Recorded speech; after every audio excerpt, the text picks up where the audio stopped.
Nampak kecil, tapi boleh runtuhkan rumah, ladang, malah ekosistem. Anai-anai bukan sekadar musuh kayu. Mereka juga ancaman besar kepada keseimbangan alam. Nak tahu kenapa serangga sekecil ini boleh jadi perosak ekosistem? Jom kita bongkar. 1. Pemusnah habitat asli. Anai-anai makan kayu mati dan tumbuhan reput. Tapi bila populasi terlalu besar, mereka mula mengancam pokok hidup, menyebabkan hutan kehilangan struktur semula jadi dan tempat tinggal haiwan liar. 2. Merosakkan struktur tanah. Koloni besar anai-anai menggali tanah, mengubah komposisi dan struktur tanah.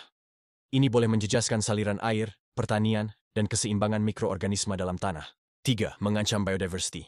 Dalam kawasan luar habitat asal, contohnya bila diperkenalkan secara tidak sengaja ke tempat lain, anai-anai boleh mengalahkan spesies tempatan. Ini menjadikan mereka spesies invasif yang bahaya. 4. Pembawa kerosakan ekonomi dan alam sekitar. Bila mereka rosakkan pokok-pokok tanaman atau struktur bangunan, manusia guna racun serangga dalam skala besar. Ini menambah pencemaran tanah dan air.